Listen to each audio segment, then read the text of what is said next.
হর হর মহাদেব, হর হর মহাদেব, হর হর মহাদেব। ভগবান শিবের মহিমা ও কৃপা পাওয়ার মাস চলে এসছে এই শ্রাবণ মাস। শ্রাবণ মাসে আমরা বেশি করে শিবের কৃপা পেয়ে থাকি এবং খুব ভালো করে আমরা পুজো করে থাকি। অনেকেই রাত্রিবেলা পুজো করেন বিশেষ কৃপা পাওয়ার জন্য, আর আমরা সাধারণত দিনের বেলায় পুজো করে থাকি এই শিবের মহিমা পাওয়ার জন্য। এই শিবের মহিমা পাওয়ার দিন সোমবার, বিশেষ দিন, এবং এবারে বৃহস্পতিবার অমাবস্যা পড়েছে, ওই দিনও আমরা বিশেষ উপায় করতে পারি বিশেষ ফল পাওয়ার জন্য।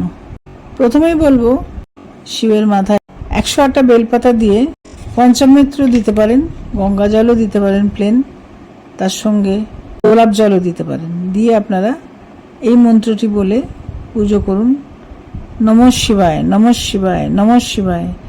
এইটা বলে 108 বার বলতে পারেন, বেশিও বলতে পারেন। দিয়ে সে মাথায় জল ঢালুন, ভীষণ উপকার পাবেন। সমস্ত নেগেটিভিটি বাড়ির থেকে চলে যাবে, সব কিছুই খুব পজিটিভ হবে।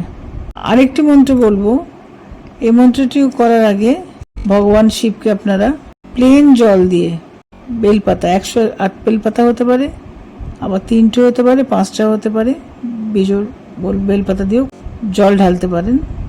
প্লেন জল ঢালুন। পার্বতী পতায় নমঃ, এই মন্ত্রটি 108 বার বলতে বলতে কিন্তু জলটি ঢালবেন, এবং জলটি ঢালার পরে একটি ঘিয়ের প্রদীপ জ্বালিয়ে দেবেন শিবের সামনে। এতে বিশেষ উপকৃত হবেন, বিশেষ সমস্যা চলে যাবে।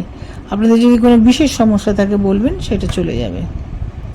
আর একটা বলবো, সোমবার বা বৃহস্পতিবার দুদিনই উপায়টি আপনারা করতে পারেন। 28টি ছোলার ডাল নেবেন, নিয়ে শুকনো থাকতে হবে, নিয়ে আপনারা অ্যান্টি ক্লকওয়াইজ আপনার মাথার উপর দিয়ে ঘুরিয়ে আপনার নাম গোত্র বলে শিবের মাথায় দেবেন। দিলে একটি মন্ত্র বলবেন, শাম্ব সদা শিবায়, শাম্ব সদা শিবায়। এই মন্ত্রটি আপনি 28 বার বলবেন, বলে শিবের মাথায় দিয়ে জল ঢালবেন। দেখবেন আপনার বাড়িতে যত অসুস্থতা, শারীরিক যন্ত্রণা, ব্যথা, অসুস্থতা, এগুলো আস্তে আস্তে একদম নির্মূল হয়ে যাবে।